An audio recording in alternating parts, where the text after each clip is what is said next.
आज इस पवित्र तीर्थ स्थल शक्तिधाम से मैं अपने समस्त चेतनांशों, शिष्यों, माँ के भक्तों, श्रद्धालुओं एवं समस्त धर्म प्रेमी विश्व जनमानस को अपने हृदय में धारण करता हुआ माता आदि शक्ति जगत जननी जगदम्बा का पूर्ण आशीर्वाद प्राप्त करता हुआ अपना पूर्ण आशीर्वाद आप समस्त लोगों को समर्पित करता हूँ।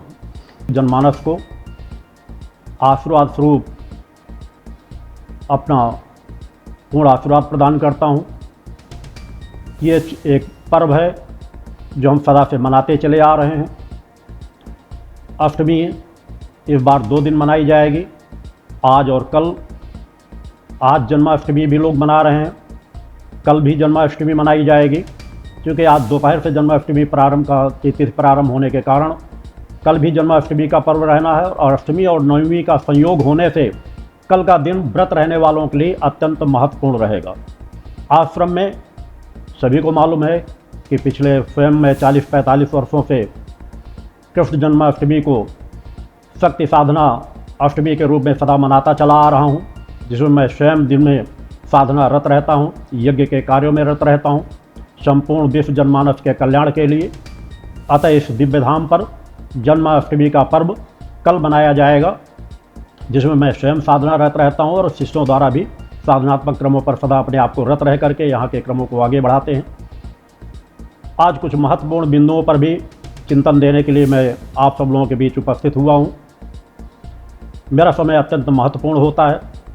मैंने अपना एक लक्ष्य निर्धारित कर लिया है जन कल्याण के लिए, परोपकार के लिए, और उस लक्ष्य से एक क्षण के लिए मैं विमुख नहीं होता।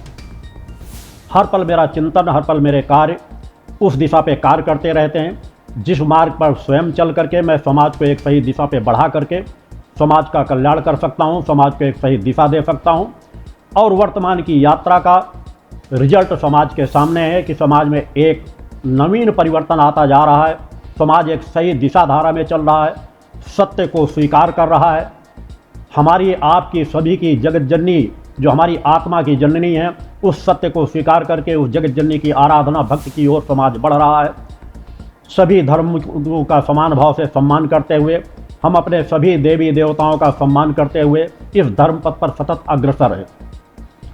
मगर हमारे सामने हर काल परिस्थितियों पर अलग अलग विचारधाराएं होती हैं, अलग अलग कर्म क्षेत्र होते हैं। धर्म सदा एक रहा है, सदा एक रहेगा, मगर धर्माधिकारियों की जिम्मेदारियां, मानवता की जिम्मेदारियां, समाज सेवकों की जिम्मेदारियां हर काल परिस्थितियों में अलग अलग रही हैं।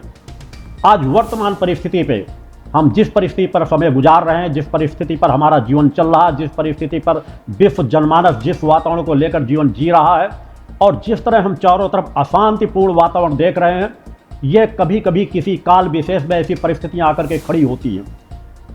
हम पहले सुना करते थे कि राक्षस रहा करते थे और राक्षस लोगों का शांत किया करते थे, बड़े बड़े राजा महाराजाओं को भी त्रास दिया करते थे, मानवता को त्रास देते थे। आज वही परिस्थितियां हैं। कल के राक्षस दूसरी प्रवृत्ति के थे, आज के राक्षस दूसरी प्रवृत्ति के हैं। समाज में चारों तरफ अशांति बनी हुई है, मगर अशांति के मूल में क्या है उसे भी हम समझना पड़ेगा।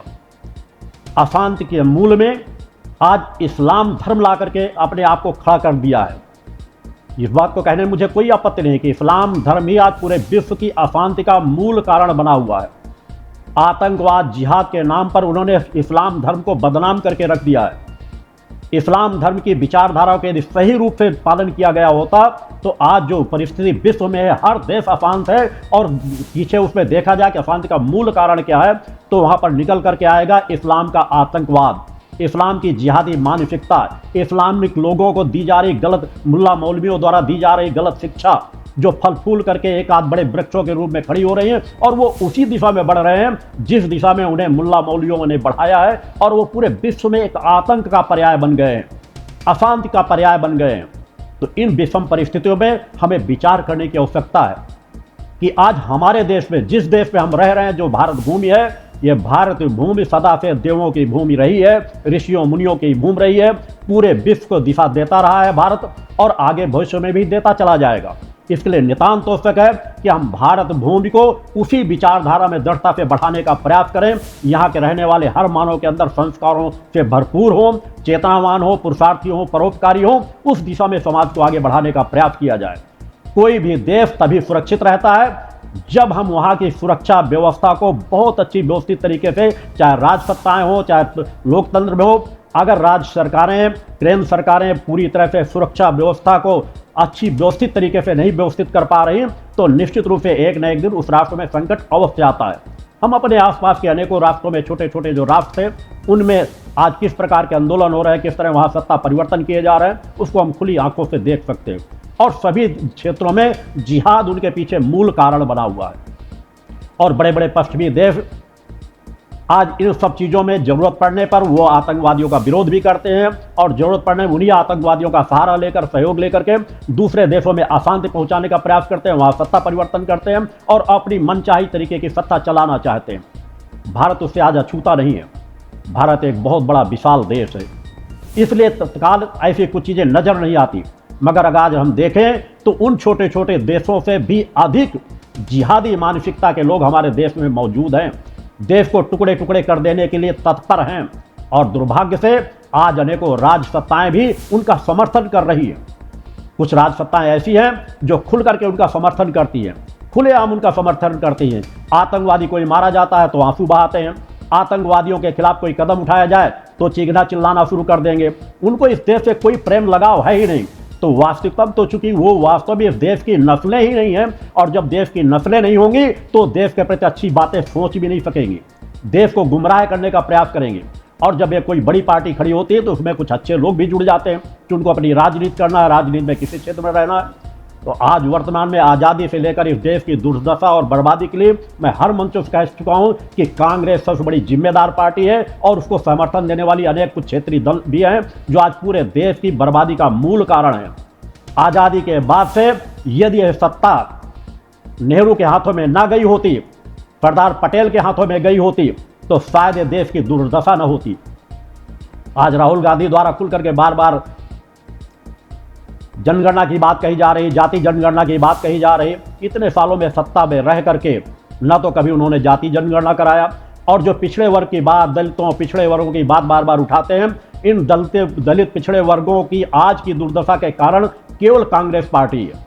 जो अंग्रेजों के दलाल थे, नेहरू पक्के अंग्रेजों के दलाल थे, उस दलाली का परिणाम का खामियाजा आज तक हम लोग भुगते चले आ रहे हैं। और आज भी इनकी वाणी को अच्छे से समझने का प्रयास करो। आज भी देश को बांट देना चाहते हैं। इसलिए मैं अपने देशवासियों से कहना चाहता हूं कि बहुत सजग हो करके, समझ करके, सोच करके अगर वास्तव में देश प्रेमी हो तो इनके एक एक वक्तव्यों को देखने का प्रयास किया करो। अभी मैं हाल की घटना बता रहा हूं। राहुल गांधी स्वयं और इनके पार्टी अध्यक्ष, जो कठपुतली पार्टी अध्यक्ष उन्होंने बैठा रखा खड़गे जी को, कश्मीर में गए तो उन्होंने एक वक्तव्य दिया कि केवल जम्मू कश्मीर जीत लो, पूरा भारत हमारे कब्जे में होगा। यह मानसिकता है जो कभी कभार निकल आती है। ये भारत को अपने कब्जे में करना चाहते हैं। केवल इसलिए चाहते हैं कि अगर जम्मू कश्मीर में जिहादी मानसिकता का सहयोग लेकर के हम वहां जिताने में सफल हो जाएं, तो जम्मू कश्मीर के माध्यम से जिहादी मानसिकता का पूरे देश में हम फैलाव करना चाहेंगे और पूरे देश को हम अपने कब्जे में कर लेंगे। ये पूरे देश को कब्जे में करना चाहते हैं। यही तो मानसिकता इनकी 50 सालों से चली आ रही है, और इनके सभी जितने मार्गदर्शक हैं सभी पश्चिमी देशों से जुड़े हुए हैं। अतः लोगों को विचार करने की जरूरत है। यह खंड खंड करने वाली ताकतों पर यदि आज भी हम पुरजोर विरोध नहीं करेंगे, आज हम इस चीज पर अगर विचार करने में आ जाएंगे, हमारा लाभ और नुकसान क्या है, हम अपने इस चीज में पड़ जाएंगे, तो हम सत्य का निर्णय कभी नहीं कर पाएंगे।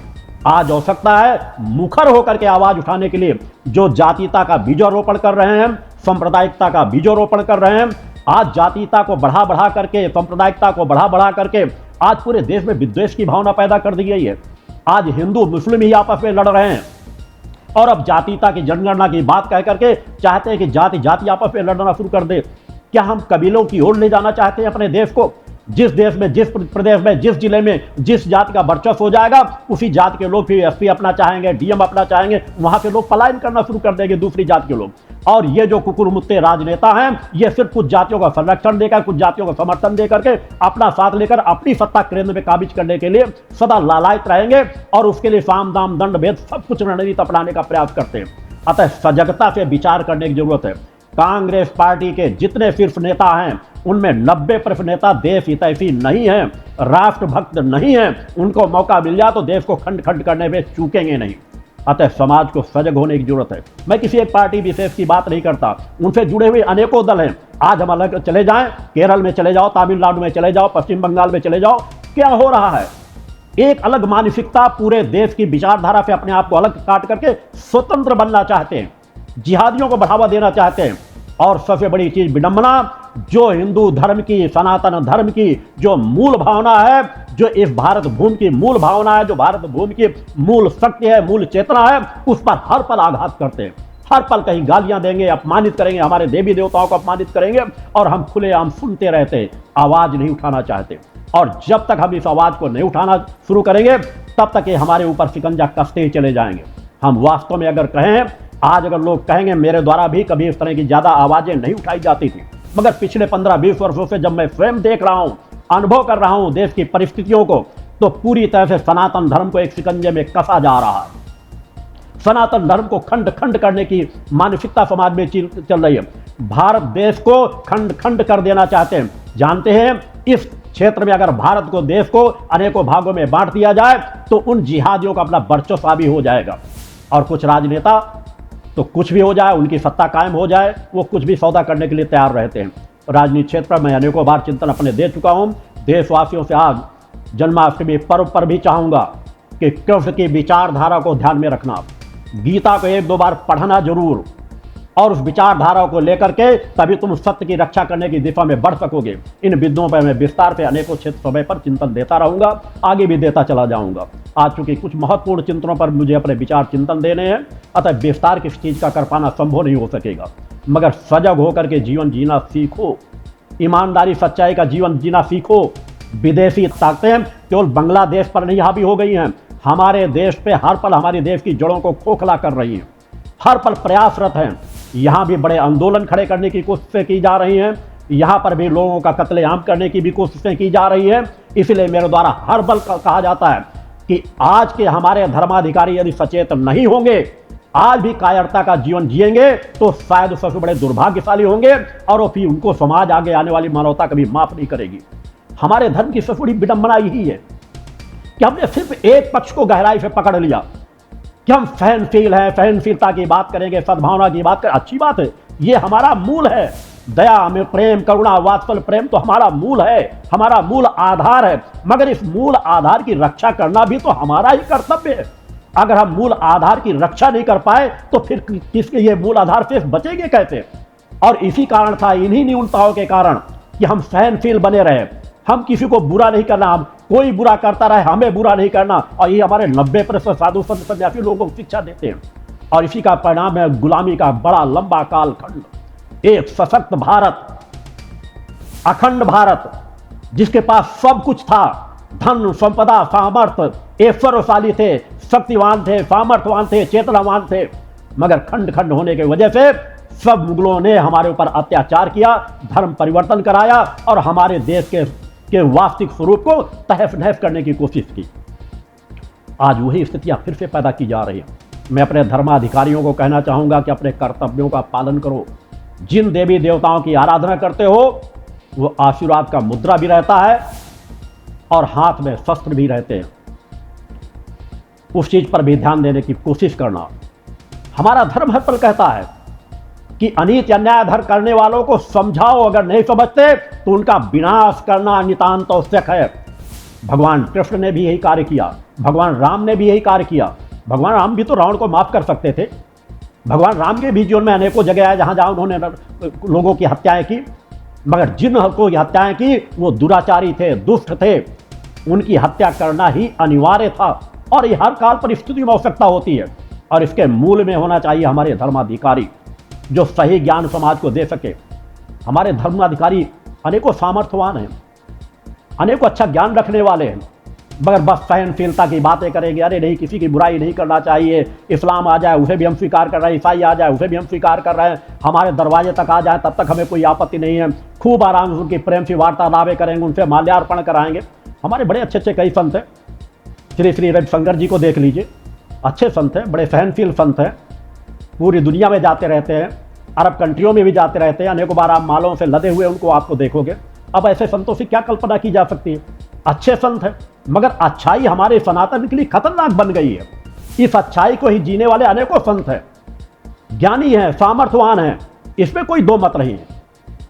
इस तरह अनेकों संत हैं। मैं एक दो संतों के नाम लेकर के अनेकों को नहीं लेकर एक उदाहरण देना चाहता हूँ। रविशंकर जी के एक अच्छे संत हैं, उनके विचार मैं भी सुनता रहता हूँ, किस दिशा का चिंतन देते हैं, योग कराते हैं, अच्छे कार्य कराते हैं, अनेकों लोग उनसे जुड़े हुए हैं, सद्भावना का संदेश देते हैं, अच्छी बात है। मगर हमारे संतों को इतना ही कार्य नहीं होना चाहिए।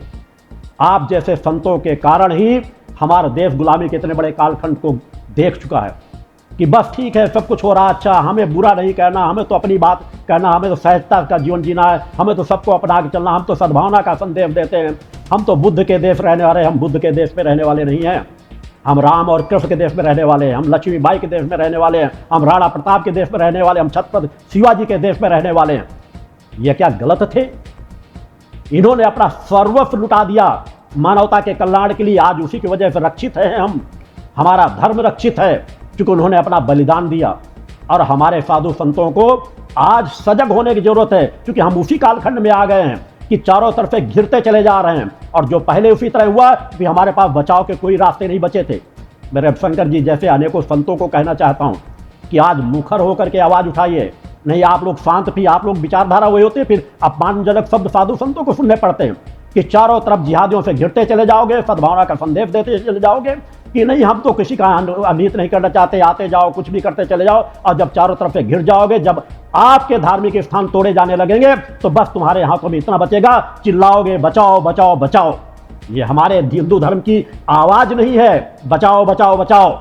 हमारे हिंदू धर्म की ताकत होनी चाहिए कि हम हर अधर्मी अन्यायों का पूरी तरह से सर्वस्व विनाश कर सकें। हमारे पास वो ताकत होनी चाहिए। हमारे ऋषियों मुनियों के पास पूर्व में इतनी अलौकिक ताकतें थी कि उनका कोई विनाश नहीं कर सकता था। उन्होंने भी जब जरूरत पड़ी तो विश्वामित्र जैसे ऋषि ने भी अपनी ताकत के बल पर भी जितने भी असुरी शक्तियां थी उनको संकुचित करके रखा, वो कभी उनके ऊपर हावी नहीं हो सके। और जहां जरूरत पड़े कि विनाश करना है तो चूंकि उन्होंने अपने ऋषि धर्म का भी पालन किया कि अपने हाथों से वही अस्त्र शस्त्र उनके पास थे जो उन्होंने राम को प्रदान किए, मगर अपने हाथों से हत्या नहीं करना चाहते थे, मगर राजपुरुष को अपने पास ला करके और अपने सामने निर्देश दे करके उन असुरी शक्तियों का विनाश कराया और उनकी हत्याएं कराई। आज आपको भी सजग होने की जरूरत है। अंततः चीखने चिल्लाने बचाओ बचाओ कहने के अलावा कोई रास्ता नहीं बचेगा। आप कोई नहीं बचोगे अगर सजग नहीं होगे। इस्लामिक आतंकवाद, जिहादी मानसिकता का आतंकवाद, गजवाए हिंद करने वाले दिन रात अपनी रणनीति पे कार्य कर रहे हैं, वो सतत आगे बढ़ते चले जा रहे हैं। उस पर सजग होने की जरूरत है। अनेकों हमारे धर्माधिकारी हैं, अलौकिक सामर्थ्य भी रखने वाले हैं, न मालूम करोड़ों करोड़ों लोग अनेकों लोगों से जुड़े हुए हैं। समाज को जगाओ, बच्चों को संस्कारवान बनाओ, उन्हें अच्छा ज्ञान दो, उन्हें अंदर ममता दया प्रेम करुणा दो। मैंने कहता हिंसा ना सिखाओ, मगर चेतनावान तो बनाओ। चेतनावान कैसे बनेंगे, ताकतवर कैसे बनेंगे? आप तो असमर्थ होते चले जा रहे हैं, आप तो अनेकों प्रकार के गलत रास्तों में भटकते चले जा रहे हैं। उन्हें ताकत से, शरीर बल से, सामर्थ्य बल से, शास्त्रों का ज्ञान दे करके उनको इतनी सामर्थ्य तो दो कि अपनी स्वयं की रक्षा कर सकें, और अगर अनीति अन्याय अधर्म हो रहा हो तो हम वहां पर भी अपनी रक्षा कर सकें। और अगर ये रक्षा करने का मार्ग नहीं तो सेना बॉर्डर से, सीमा से सेना को हटा लेना चाहिए कि ठीक है सब कुछ अच्छा है तो इस्लाम धर्म आ रहा है, आने दो। पाकिस्तान लोग कश्मीर में कब्जा करना चाहते हो, कर लेने दो, फिर सेना लगाने की भी जरूरत नहीं है। अतः दोहरी जीवन जीने वाले उस तरह के लोगों को नपुंसक कहा जाता है, दोगला कहा जाता है। अतः हमारे साधु संतों को चाहिए वो दोगलेपन का जीवन न जिए। मेरे शब्द कटु लग सकते हैं, मगर आज के कटु शब्द शायद हमारी मानवता के लिए रक्षक होंगे। आपको सजग होने की जरूरत है, समाज को सजग होने की जरूरत है, मुखर होकर के आवाज उठाने की जरूरत है। मैं इस्लाम धर्म का विरोधी नहीं हूं, मैं जितना अपने धर्म का सम्मान करता हूं दूसरे धर्म का सम्मान करता हूं, मगर दुर्भाग्य से आज हमारे देश में रहने वाले भी इस्लाम धर्म के जुड़े हुए 25% से ज्यादा आपको ढूंढने में ऐसे लोग नहीं बनेंगे जो सद्भावना चाहते हो, शांति चाहते हो। हर व्यक्ति जिहाद चाहता है, 75% व्यक्ति जिहादी बनना चाहता है, 75% देश यहाँ भारत को इस्लामिक राष्ट्र बनाना चाहते हैं, और उसके लिए वो लगातार कार्य कर रहे हैं। विदेशों से पैसे आ रहे हैं, उनके घरों में असलहे भरे मिल जाएंगे, उनके घरों में तलवारें रखी मिल जाएंगी। आपके पास क्या है? आपके पास तो एक डंडा भी नहीं है, घर घर में तलवारें भरी पड़ी हैं। मैं देश की सरकारों से भी कहना चाहता हूं, राज्य की सरकारों से कहना चाहता हूं कि बुलडोजर चला के 2-4 अपराधियों के घर गिरा देने से काम नहीं होगा। ये किस सरकारों की जिम्मेदारी है? क्या सरकारों की जिम्मेदारी नहीं है कि घर घर तलाशी अभियान चलाया जाए? क्या हम इतना ही कर सकते हैं? हम मानवता की सुरक्षा कैसे दे पाएंगे? रोज कहते हो आज यहाँ अपराध हो गया, आज यहाँ तलवारें चल गई, आज तलवारें निकल करके कहाँ से आती हैं? क्या ये सरकारों की जिम्मेदारी नहीं है कि हर जगह एक अभियान चलाने का प्रयास करें और देखें करोड़ों करोड़ों तलवारें बरामद होंगी और अधिकांश तलवारें बरामद होंगी तो उनके यहाँ से बरामद होंगी जो इस्लामिक अपने आप को कहते हैं कि हम इस्लाम धर्म को मानने वाले हैं। मानवता के जहां जरूरत पड़ती है वो भाईचारे की बात करेंगे और जहां जरूरत पड़ती है आप उनके क्षेत्रों में आज अपनी यात्राएं नहीं निकाल सकते हो, वहां पर जाओगे पत्थरबाजी होने लग जाती है। आज इसी देश में अनेकों क्षेत्र ऐसे बन गए हैं जो मिनी पाकिस्तान बन गए हैं। कब तक हम इंतजार करते रहेंगे, कब तक हम इस चीजों को सहते चले जाएंगे? कभी ना कभी हमें मुखर होकर के आवाज उठानी पड़ेगी कि आज इस देश को इस्लामिक आतंकवाद इस देश को भी तहस नहस कर देना चाहता है। हमारे देश के प्रधानमंत्री बुद्ध का संदेश देते फिर रहे, अपने देश की रक्षा करिए। देश दुनिया में क्या हो रहा है ये बुद्ध का समय नहीं, ये युद्ध का समय है। मेरे द्वारा कहा जा रहा है कि यह शांति का समय नहीं है, यह चेतना का समय है, यह समय है कुछ कर गुजरने का समय है। अपने देश को रक्षा करने की जरूरत है और अगल बगल के देशों में जो हुआ है वहां हस्तक्षेप करने की आवश्यकता है। हमारे हिंदू काटे जा रहे हैं बांग्लादेश में, उनकी महिलाओं के साथ सामूहिक बलात्कार हो रहा है और हम कब तक मौन शांत बैठे रह जाएंगे? क्योंकि दूसरे देश का मामला है, वहां पर सरकारें हस्तक्षेप कर सकती हैं। आज यदि हस्तक्षेप न किया गया तो आगे आने वाला समय और भारत के लिए खतरनाक बनेगा। एक न एक दिन तो हमें टकराना पड़ेगा ही, यह सुनिश्चित है। जो आज काम हम कर सकते हैं उस काम में मेहनत कम लगेगी, समय कम लगेगा, पैसा कम लगेगा, लोगों की जानें कम जाएंगी, मगर आने वाले समय में अनेकों आतंकवादी इस्लामिक स्टेट वहां बना करके देश पे, भारत पे, यहां पर अनेकों जगहों पर अशांति पहुंचाने की कोशिश करेंगे और वहां पर भी हिंदू धर्म के लोग मारे जाएंगे। उन्हें हम यहां से सद्भावना ही दे सकते हैं, चेतना ही दे सकते हैं। मां के चरणों में प्रार्थना कर सकते हैं कि वो कायर न बने वहां के हिंदू। मर जाना ज्यादा अच्छा है मगर टकरा करके मरो, भाग करके नहीं। मैं नहीं चाहता कि वहां के हिंदू पलायन करके भारत में आए। यहाँ के भारत सरकार को चाहिए कि वहां के हिंदुओं को ताकतवर बनाए, इतना सामर्थ्यवान बनाए। जब आतंकवादी उनकी सभी मदद देकर के अनेकों देशों में इस्लामिक स्टेट कायम कर लेते हैं, वहां उनको मदद दी जा रही है, तो भारत क्यों नहीं मदद देता? जिस रास्ते से दे, पूरा विश्व समुदाय विरोध मान ले। हमें भारत भूमि की रक्षा करना है, हमारे सनातन की रक्षा करना है, हमें हिंदू भाइयों की रक्षा करना ही पड़ेगा। तभी विश्व की रक्षा हो सकेगी, तभी सभी धर्मों का सम्मान हो सकेगा। इसलिए वहां के देश के नागरिकों को ताकतवर बनाओ। जिन रास्तों से मदद हो सकती हो उन रास्तों को खोजना सरकार का काम है। वहां पर उनकी अधिक मदद कीजिए और आवश्यकता पड़ेगी तो मैंने कहा है कि आज आवश्यकता है कि धर्म क्षेत्र के लोग आगे बढ़ करके आए, स्वयं जागे और जहां जरूरत पड़े खुल करके मदद की आवाज उठाएं और खुल करके मदद दें। इस तरह के देशों में जहां आतंक पनपना प्रारंभ हो वहां पर तो भारत को कब्जा करना चाहिए था जाकर के। प्रयास के हमारा भारत का ही खंड भाग है, कोई दूसरे देश का नहीं, किसी दूसरे देश में नहीं कब्जा कर रहे हैं। आतंकवादी हमला करके वहां कब्जा कर रहे हैं। ईसाई धर्म के लोग, वहां इस्लाम धर्म के लोग वहां काबिज हो जाना चाहते हैं और भारत के लोग नपुंसक बन करके बैठे हैं, हिंदू धर्म के लोग नपुंसक बन के बैठे हैं। वो बांग्लादेश नहीं, हमारे भारत भूमि का ही एक खंड है, अंग है और उस अंग को बचाना हमारा धर्म बनता है, हमारे राजनेताओं का धर्म बनता है। उस दिशा में कार्य करना चाहिए जहां आज सरकारें मौन बैठी है, कार्य कर रही है। मैं नहीं कहता कि कार्य नहीं कर रही, मगर वह कार्य ऊंट के मुंह में जीरे के समान ही है। हम समस्याओं को और बढ़ाते चले जा रहे हैं, दिन पर समस्या बढ़ती चली जाएंगी, आगे खतरा भारत के लिए और बढ़ता चला जाएगा। इसलिए हमारे देश की सरकारों को सजग होने की जरूरत है। आसपास के छोटे छोटे जो देश हमारे हैं, अगल बगल लगे हुए हैं, वहां पर मदद की जानी चाहिए। वहां पर इस्लामिक स्टेट नहीं कायम होना चाहिए और आवश्यकता पड़े तो खुल करके वहां पर आक्रमण करना चाहिए। इसके अलावा कोई रक्षा नहीं। हर काल में होता चला आया है, कोई ऐसा कालखंड नहीं गया जब नहीं गया तो आगे भविष्य में भी नहीं जाएगा। या तो वो हमारे ऊपर आक्रमण करेंगे या हम अपने आप को बचाना चाहते तो हमें उनके ऊपर आक्रमण करना आवश्यक हो जाएगा। और आत्मरक्षा के लिए तो हर जगह आक्रमण करना अनिवार्य बताया गया है। हमारा धर्म हमें यह सिखाता है कि जहां आत्मरक्षा की जरूरत पड़ जाए, जहां धर्म की रक्षा की जरूरत पड़ जाए, वहां पर आक्रमण करना अनुचित नहीं है। उस दिशा में सरकारों को बढ़ना चाहिए और खुल करके बढ़ना चाहिए। आज छोटे छोटे देशों में सत्ता परिवर्तन हो जाती है, न संयुक्त राष्ट्र संघ शांत बैठा है, न बड़े बड़े देश शांत, कोई किसी की मदद करने वाला नहीं है। कायर बन करके जीवन मत जियो। दूसरे हमें मान सम्मान दे या न दें, दूसरे के देश हमें बड़े बड़े अवार्ड दे या न दें, हमें अपने देश को बचाना ज्यादा जरूरी है। उस दिशा में कार्य करना नितांत आवश्यक है। हमें अपने धर्म को सुरक्षित रखने के लिए, हमें अपने राष्ट्र को सुरक्षित रखने के लिए यह कार्य करना हमारे लिए जरूरी है, आवश्यक है। देश को टुकड़े टुकड़े में बंटने के लिए ऐसे लोगों को ताकतें मत दो। आज वो ताकतें बढ़ती चली जाएंगी, कल के हमारे लिए और अधिक खतरा होंगी। एक न एक दिन हमें युद्ध में जाना ही पड़ेगा। अतः आवश्यक है या तो हिंदुओं को भी तलवार लेने के लाइसेंस दे दो, वो भी अपने घरों में रखें। अन्यथा तो मेरे द्वारा कहा गया है कि हिंदुओं को जागना होगा, सनातनियों को जागना होगा। अपने घरों में डंडे रखो, कृषि के औजार रखो, कुल्हाड़ियां तो रख सकते हो, उसके लिए तो लाइसेंस लेने की जरूरत नहीं। अपने घरों में कुल्हाड़ियां रखो, इस तरह के औजार रखो जिससे तुम अपनी रक्षा तो कर सको, अपने पड़ोसियों की तो रक्षा कर सको। केवल इसके लिए नहीं कि हाँ वो पत्थर लेकर आ जाए, दौड़ भाग करके घरों में घुस जाओ, छिप जाओ जाकर बस बचाओ बचाओ। किससे मदद मांग रहे हो? इतनी ताकत रखने वाला सनातन धर्म, जहां हमारे सामने एक एक महापुरुष पैदा हुए जिन्हें सब कुछ कर गुजरे, एक एक व्यक्ति 100 हजार पर भारी पड़ता था। अब आज वो कायर और नपुंसक बनते चले जा रहे हो।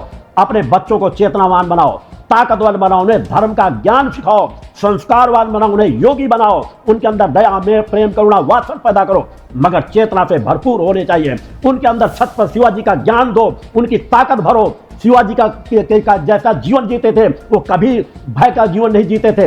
राणा प्रताप जैसी उनके अंदर ऊर्जा का भरपूर संचार कर दो, लक्ष्मीबाई जैसी ऊर्जा का संचार कर दो, जो किसी बड़ी बड़ी सेनाओं की परवाह न करें, अकेले होकर के जो उनका सामना करने की सामर्थ्य रखें।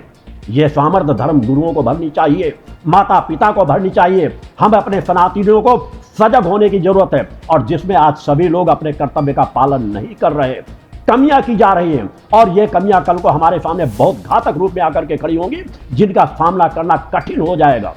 अतः इस पर सचेत रहना। मेरी बातें कुछ कट हो सकती हैं, मेरी बातें आपको अनुचित लग सकती हैं, मगर हमें अपने राष्ट्र को बचाने के लिए, धर्म को बचाने के लिए, फिर उसी गुलामी के कालखंड में जाने से बचने के लिए एक बड़े संघर्ष के लिए तैयार रखना ही पड़ेगा अपने आप को, उसमें सजग होना ही पड़ेगा। अन्यथा आज की परिस्थिति, आज की राजनीतिक पार्टियां केवल राजनीतिक सत्ताओं का सुख भोगना चाहती हैं, खंड खंड कर देना चाहती है देश को। धर्माधिकारी बड़े शालीनता का जीवन जीते हैं, और देवानंद जी जैसे अनेकों हमारे ज्ञानी महापुरुष हैं, बड़े बड़े अखाड़ों के प्रमुख हैं, सामर्थ्य है। एक एक उनकी आवाज पे करोड़ों करोड़ों लोग उस विचारधारा को पालन कर सकते हैं, मगर बस शांत का जीवन जीते हैं।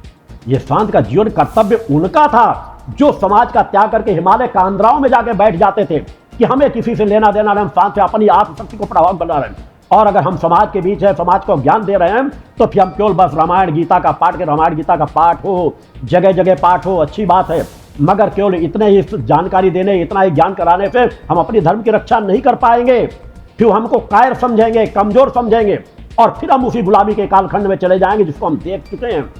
सब कुछ तहस नहस अनेकों बार हो चुका है। तो हमें सजग होने की जरूरत है, विचार करने की जरूरत है।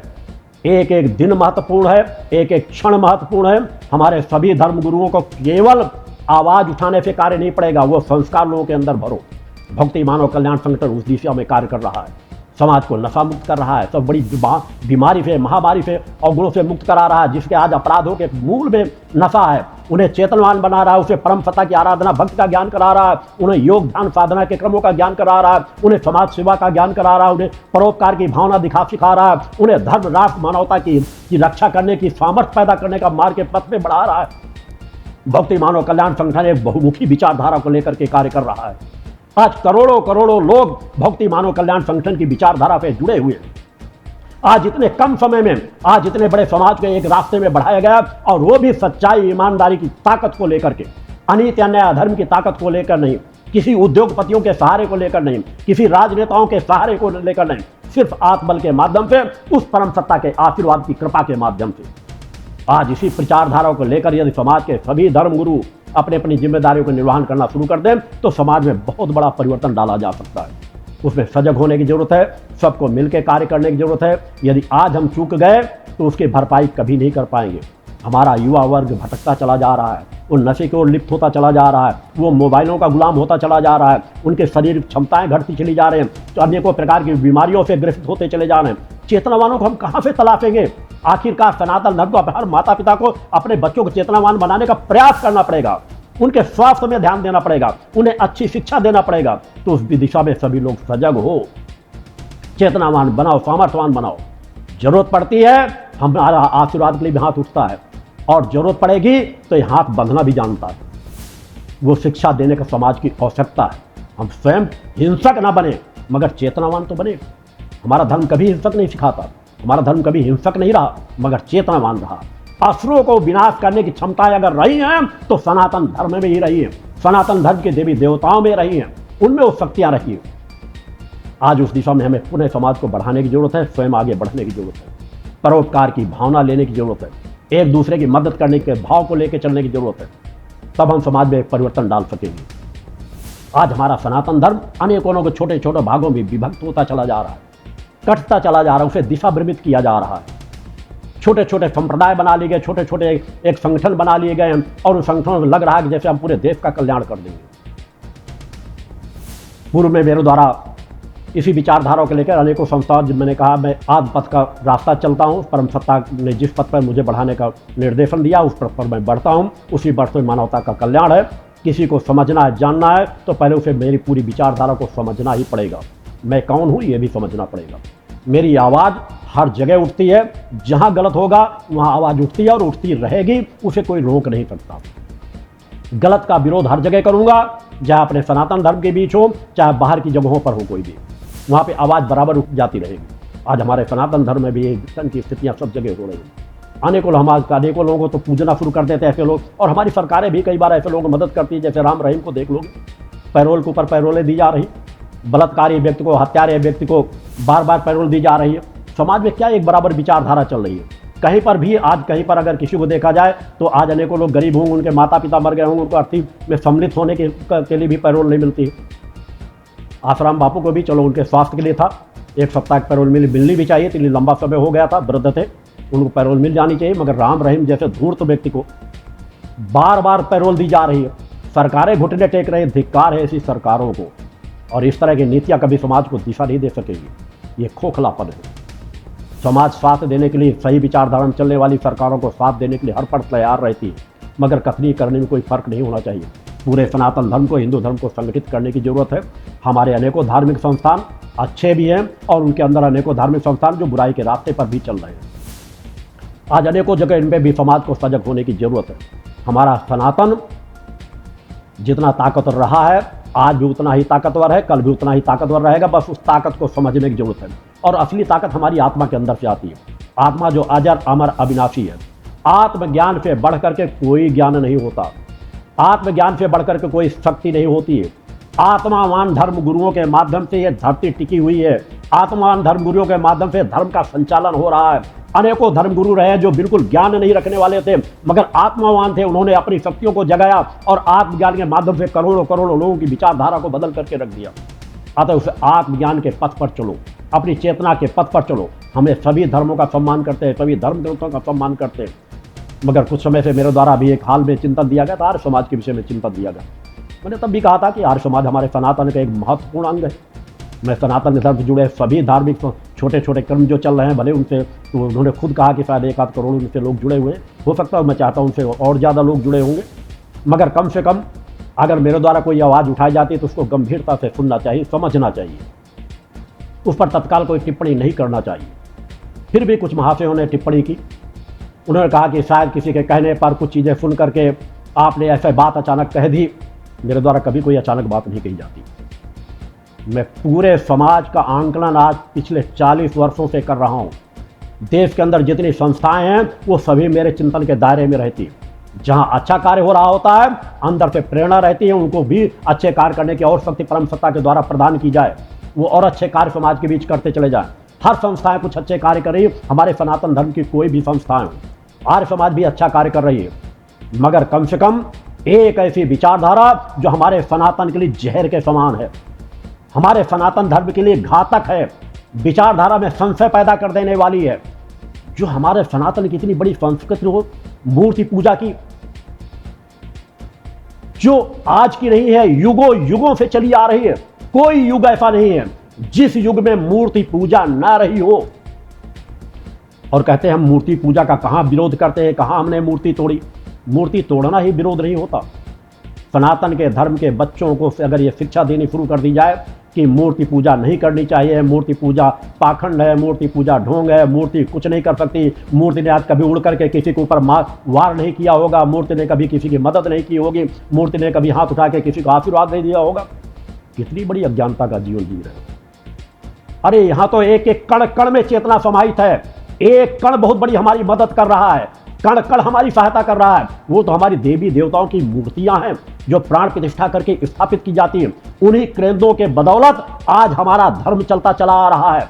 आज करोड़ों करोड़ों लोग आप लोगों की संस्थाओं से, कोई भी आर्य समाज भी गठित है तो आर्य समाज पूरे आर्य समाज प्रतिनिधित्व तो नहीं कर रहा। आर्यावर्त में रहने वाले सभी आर्य हैं। आपने दो चार लोगों के नाम गिनाने की कोशिश की, यही सबसे बड़ी अज्ञानता है। अगर मैं ये कहूं कि आप एक अज्ञानता का शिकार हो तो अनुचित नहीं हो सकता है, मेरे शब्द बुरे लगे। आप ना मानो अच्छी बात है, अनेकों लोग होते हैं मूर्ति पूजक नहीं, पर जीवन की यात्रा अपनी तय करते रहते हैं। मगर जब आप शिक्षा देना शुरू कर दोगे हिंदू समाज को, सनातन धर्म के लोगों को कि आपको ये करना, आपको मूर्ति पूजा नहीं करनी चाहिए, मूर्ति पूजा सही नहीं है, मूर्ति पूजा अभी हाल के कुछ काल विशेष से आई, 1000-2000 वर्षों से आई है, तो ये एक अज्ञानता है। झूठी बातें समाज को नहीं सिखानी चाहिए। हमारे हर ऋषि मुनियों ने मूर्ति पूजा का समर्थन किया है। एक भी ऐसा ऋषि मुनि नहीं बताया जा सकता जो मूर्ति पूजा का विरोधी रहा हो। आज हमारे इतने बड़े बड़े स्थान, काशी, मथुरा और अयोध्या, रामेश्वरम जैसे स्थान नहीं, अनगिनत स्थान, हमारी अनेकों शक्तिपीठ, ये हमारे ऋषियों मुनियों के देन है या किसी पंडितों की देन नहीं है। किसी पंडितों ने नहीं इनकी स्थापना की, हमारे ऋषियों मुनियों ने स्थापना की, हमारे देव पुरुषों ने स्थापना की।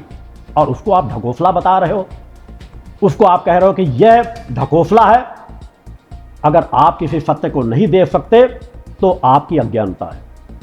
इन्हीं स्थानों से ऊर्जा मिलती है। आज इन्हीं स्थानों में करोड़ों, आपकी जितनी संस्था में लोग जुड़े नहीं होंगे उतना इन संस्थानों में एक एक साल में लोग दर्शन करने जाते हैं, वहां से आशीर्वाद पाते हैं, प्रेरणा पाते हैं, ऊर्जा पाते हैं, संस्कार पाते हैं। और वहां के विज्ञान भी स्वीकार कर चुका है कि ऐसे स्थानों का परीक्षण करके देख लो, अपने घरों का करा लो और ऐसे धार्मिक स्थानों के परीक्षण करा लो। वहां की वाइब्रेशन, वहां की चेतना तरंगे वहां एक अलग ऊर्जा प्रदान कर देती है, अलग वहां स्वास्थ्य लाभ तत्काल मिलता है। अनेकों लोग मेरे स्थान पर ही आते हैं। यहाँ की ऊर्जा जिसके लिए मैं साधनारत रहता हूँ, मात्र 24 घंटे में 2.5 घंटे की नींद लेता हूँ। आज इस ऊर्जा का परिणाम है कि लोग अनेकों विषम से विषम परिस्थिति में आते हैं, यहाँ आकर शांति की अनुभूति प्राप्त करते हैं, आरती लाभ लेते हैं, बैठते हैं। तो अनेकों लोग जो कई कई दिनों तक भोजन नहीं करते आके यहाँ भोजन कर लेते हैं। वहां से दो लोग पकड़ करके लाते हैं, असंतुलित होते हैं, बेहोश होकर के गिरते हैं और आकर के यहीं पर आकर के उन्हें तुरंत लाभ प्राप्त हो जाता है। ये ऊर्जा का संचार है जो परम सत्ता प्रदान करती है, जो कण कण में मौजूद है। आपने तो बस दृश्य के कुछ जड़ और चेतन देवों के बारे में बता दिया। हम उन जड़ चेतन को भी देव मानते हैं। सनातन को व्यापक रूप में देखो, हर धर्म ग्रंथों में नेति नेति कह करके लिखा गया है, कोई इसका पार नहीं पा सकता। आप केवल एक सौरमंडल के ब्रह्मांड के दायरे में मत अपने आप को सीमित कर दो। अनंत सौरमंडल हैं, अनंत लोक हैं, उन लोकों में देखने की क्षमता आपके वेद ही नहीं दे देंगे। वेदों का सभी सम्मान करते हैं, हमारे सनातन के धर्म ग्रंथ हैं वेद, मगर धर्म ग्रंथों से भी, उन वेदों से भी ऊपर होता ही हमारी आत्मा। आत्मा के ग्रंथ से वेद उपजते हैं, वेदों से आत्मा को ज्ञान नहीं प्राप्त होता। आत्मा को जगा लो, आत्मा के अंदर अनेकों जो वेदों का ज्ञान है उससे पार का भी ज्ञान प्राप्त हो जाएगा। आत्मग्रंथ से बड़ा कोई ग्रंथ नहीं होता। हम सभी ग्रंथों का सम्मान करते हैं, मगर आत्मग्रंथ से बढ़कर के कोई ग्रंथ नहीं जो हमें मानवता सिखाती है, हमें दया, ममता, प्रेम, करुणा, वात्सल सिखाती है। इसी आत्मबल के माध्यम से हम अनेकों लोगों से संबंध अपना स्थापित करते हैं। वो हमारे ऋषियों मुनियों ने भी स्थापित करके दिखाया है। और आज आप मूर्ति पूजा का विरोध कर दो, इस चीजों को विरोध करना शुरू कर दो कि लोगों, बच्चों को सिखाओ कि भगवान की बनाई हुई जो कृति है उसको पूजा करने से ज्यादा लाभ मिलेगा कि इंसान की बनाई हुई। तो महाशय जी, मैं आप लोगों से पूछना चाहता हूं, ये मकान आप क्यों बनवाते हो? मकान को अपना घर क्यों कहते हो? ये तो भगवान के बनाए हुए नहीं है। इनमें बैठ के सुख शांति आप लेते हो कि नहीं लेते हो? आप अपने मंचों में भगवान की बनाई हुई जो कृति है तो क्यों मंच बनवाते हो? क्यों भगवे वस्त्र पहन लेते हो? ये भगवे वस्त्र तो भगवान ने नहीं दिए तुम्हें। अपने आप को सच्चिदानंद नाम क्यों दे देते हो? भगवान ने तो तुम्हें कोई नाम नहीं दिया। लोगों को बैठ करके ज्ञान देने की बातें करते हो, क्यों विद्यालय बनवाते हो? भगवान ने तो ये विद्यालय नहीं बनवाए।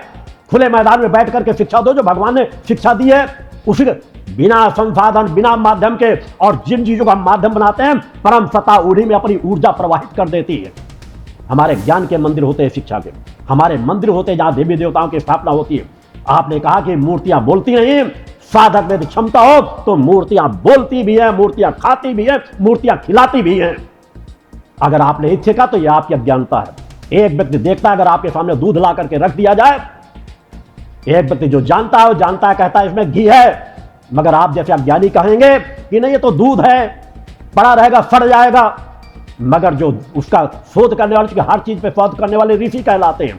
किसी ना किसी ऋषि ने उसमें शोध किया होगा कि दूध से मक्खन निकाल करके घृत को निकाल सकते हैं, घी निकल आता है।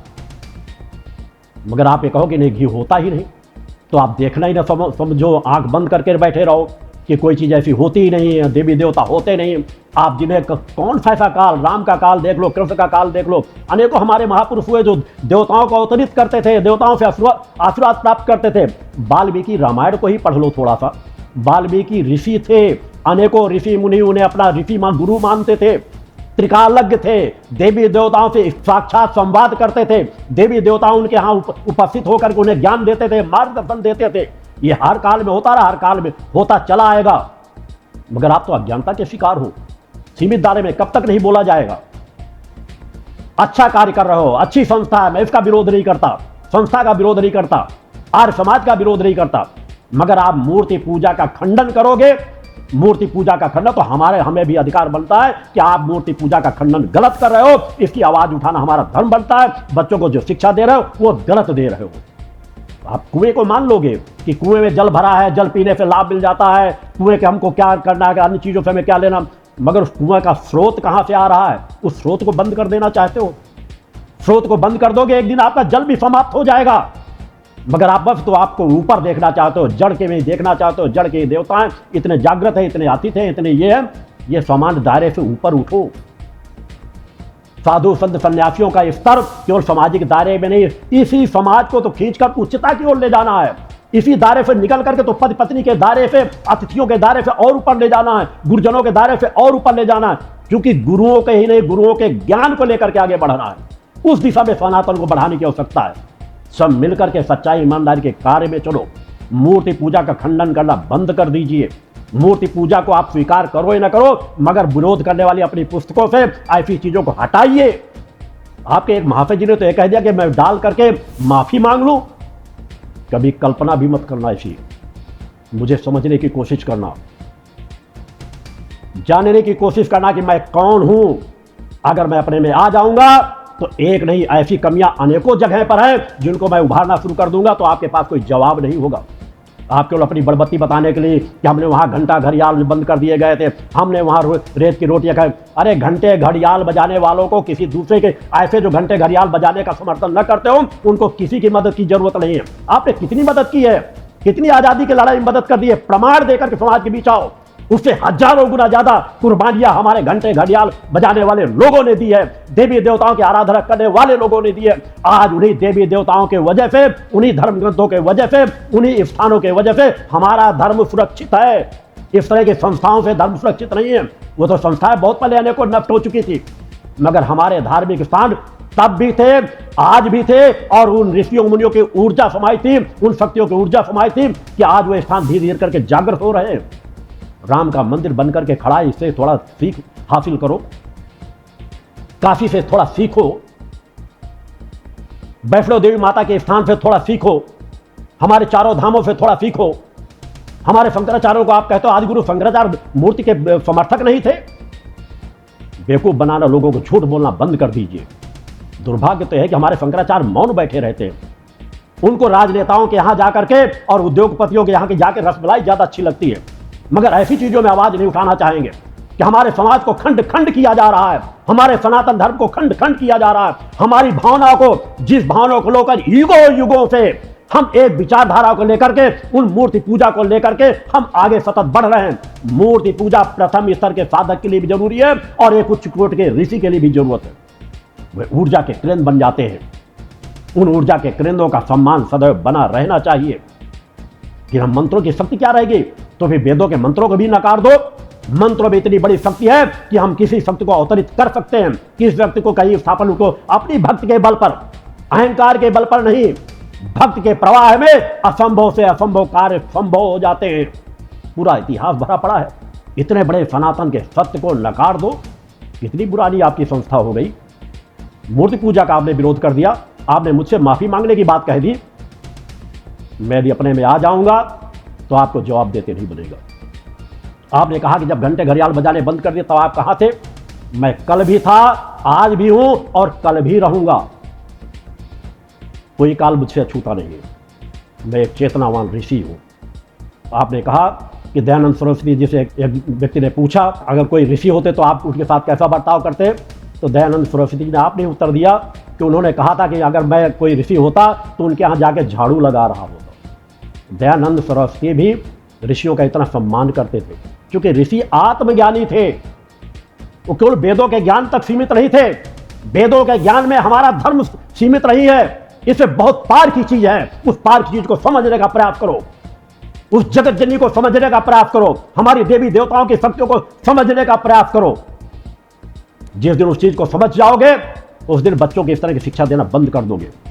मुझसे पूछते हो प्रमाण, मैं एक नहीं दर्जनों ऐसे प्रमाण दे दूंगा जहां आपके आर्य समाज के साधु संत बैठ करके भगवे वस्त्र पहन करके बच्चों को भटकाने वाली शिक्षा दे रहे हैं। यही छोटी छोटी शिक्षा तो बच्चों को फिर नास्तिकता की ओर ले जाती है, मूर्ति पूजा का विरोधी बना दी। वो हमारा मूल है, और मूल को कोई नष्ट करेगा तो कोई आवाज उठाए या न उठाए, मेरे द्वारा आवाज जरूर उठाई जाएगी। अगर कोई सत्य को नकारने की कोशिश करेगा, और अगर कोई किसी के पास क्षमताएं हैं, तो मैंने कहा किसी अहंकार के वशीभूत नहीं। अगर किसी ने केवल वेदों के माध्यम से ही केवल किसी ने अपनी आत्मचेतना को जागृत किया हो, किसी ने अपने सूक्ष्म शरीर को जागृत किया हो, तो मेरा सामना करे, आए।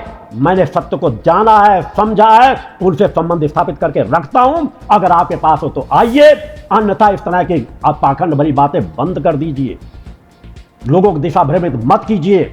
अभी मेरी आवाजें सीमित दायरे पे ही उठ रही हैं। आप गलत हो, आप सत्य को नहीं देखना चाहते हो, सत्य को आप नहीं देख पा रहे हो, उस सत्य को देखने की कोशिश करो। हम इन्हीं धार्मिक केंद्रों के बदौलत सुरक्षित हैं, हमारा धर्म सुरक्षित है। यहाँ से हमें ऊर्जा मिलती है, यहाँ से हमें प्रेरणा मिलती है, यहाँ की तरंगे हमें लाभान्वित करती हैं। वहाँ की केवल कहने मात्र नहीं, भाव लिख मात्र नहीं, वो तरंगे बरबस हमें लाभान्वित करती हैं। नास्तिक से नास्तिक व्यक्ति अगर वहां चला जाता है तो वहां की ऊर्जा से वशीभूत हो जाता है। आज अनेकों संस्थाएं हैं, लाखों लाख खर्च कर करके लोगों के नशे नहीं छुड़ा पाती। ये ऐसा एक स्थान है जहां लोग आते हैं, मैं 2 मिनट उनको केवल चिंतन मात्र देता हूं, मां का प्रसाद दिलाया जाता है और वो नशा मुक्त होकर के चले जाते हैं। दूसरी जगह पर दवाई कर दो, ये चेतना तरंगों का फल है। चेतना तरंग कहने मात्र से नहीं होता, उनके लिए मैं एकांत की साधनाएं संकल्पित करता हूं। वो आशीर्वाद होता है जो ऋषि मुनियों के पास भी होता है। माता पिता जिस तरह अपने बच्चों को ऊपर हाथ फैलाते हैं तो बच्चों को राहत मिलती है, किसी दूसरे के हाथ के फैलाने से नहीं प्राप्त होगी। उन्हें तृप्ति की अनुभूति होती है, उन तरंगों में वो प्रभाव होता है, वह स्नेह होता है, वो प्रवाह एक लगन होती है। बर्व माता पिता के शरीर से वो चेतना तरंगे बच्चे की ओर जाती हैं, वही दूसरा फैला रहा हो तो उसका दर्द नहीं दूर होगा। उसी तरह जब ऋषि मुनि एक त्याग की भावना से लेकर तरंगों को प्रवाहित करता है तो सामने खड़े हुए भक्त उससे लाभान्वित होते हैं। सत्य को समझने का प्रयास करो महाशय जी। आपने कह दिया कि शायद आप वीडियो बना के डाल देते अपने आप प्रचार करने के लिए। कितने बड़े अज्ञानी हो तुमने, मुझे पढ़ना ही नहीं जाना, समझना ही नहीं सीखा, मेरे वीडियो रिकॉर्ड भी देख लेते। आज 40-45 सालों का समय समाज के बीच चल रहा है, मेरे पास इतना वक्त ही नहीं रहता। मेरे पास वीडियो में समाज प्रचार की मेरी एकांत की साधनाएं चल रही थी, आज भी चल रही, आगे भी चलती रहेगी। मेरे पास जब कभी समय मिल पाता है तब मैं थोड़ा बहुत समय दे करके अगर शिष्यों की आवश्यकता होती है वैसा मार्गदर्शन करता हूं। मुझसे उलझने की कोशिश मत करो, अपने आप को समझो, जानो। मैं जितना अपने का सम्मान करता हूं उतना आर्य समाज का भी सम्मान करता हूं। अनेकों लोग योग्य है, मैं होगा मैं उन बातों का जवाब दूंगा। आप जैसे लोग मेरे पास 5 मिनट बैठने की सामर्थ्य नहीं रखते ना, ऐसे लोगों के लिए मैं ज़्यादा समय देता हूँ। फिर भी आप लोगों की अगर कोई जिज्ञासा होंगे, अगर का संस्था का कोई प्रमुख व्यक्ति आकर के मिलेगा तो मैं समय दूंगा, अन्यथा मेरे शिष्यों से कभी भी संपर्क कर सकते हैं। आपके आर्य समाज के ही लोग, एक नहीं हजारों के लोग जो आर्य समाज के कट्टर विचारधारा पे चलने वाले थे, आज शिष्य बन करके मेरे साथ रहकर मूर्ति पूजा को धारण करके ग्रहण करके सही विचारधारा को लेकर समाज सेवा के कार्य में रत हैं। उस सत्य को स्वीकार करके आगे बढ़ रहे हैं। एक की दो की बात नहीं कर, हजारों लोगों की। आज 2500 लाख मेरे दीक्षा प्राप्त शिष्य हैं। यह संस्था है जिसमें करोड़ों करोड़ों लोग प्रत्यक्ष रूप से जुड़े हुए हैं, दसियों करोड़ों लोग अप्रत्यक्ष रूप से जुड़े हुए हैं। देश नहीं अनेकों देशों में संगठन की विचारधारा के माध्यम से कार्य किया जा रहा है। यह विचारधारा एक सीमित दायरे की नहीं, विचारधारा को और समझने का प्रयास करना। मैं सभी का आह्वान करता हूं, सभी का स्वागत करता हूं, सभी का सम्मान करता हूं, मगर समाज को गलतफहमी मत पैदा करिए। समाज को गलत दिशा में मत ले जाइए। जहाँ ढोंग पाखंड उसकी आवाज़ उठाइए, मैं भी समर्थन करता हूँ। मेरे द्वारा मुखर होकर के जितना किसी के द्वारा आवाज़ नहीं उठाई जाती उतना मेरे द्वारा आवाज़ उठाई जाती। मगर जो सत्य हम धार्मिक केंद्रों को नकार दें, मूर्ति पूजा को नकार दें, अपने ऋषियों मुनियों को नकार दें, हम उन सभी अन्य ग्रंथों को बिल्कुल जीरो में लेकर के डाल दें, हम उन देव पुरुषों को, रामकृष्ण जैसे देव पुरुषों को भी नकार दें, भीष्म पितामह जैसे को नकार दें, अर्जुन जैसे लोगों को नकार दें, और फिर भी कहो हमारे आर्य थे। वो तो दूसरा अर्जुन भी तो दूसरे लोगों को समझ, वो देव पुरुषों की सभी अवतारें थी, उनके अंश थे। भीष्म पितामह भी गंगा पुत्र थे, अर्जुन अनेकों लोगों की यात्राएं करता था। ये सब क्षमताएं थी, भगवान कृष्ण ने उस क्षमताएं दे रखी थी। भगवान कृष्ण को उस काल में सभी ये गीता का ज्ञान जहाँ पे आया उस सत्य को स्वीकार करो। क्योंकि मैं बहुत ज़्यादा विस्तार में नहीं जाना चाहता, इस विस्तार में मेरा लक्ष्य रहता है अपने आप को एकाग्र कर सही दिशा में समाज का कार्य करना, समाज को दिशा देना, उस दिशा में मैं कार्य कर रहा हूँ।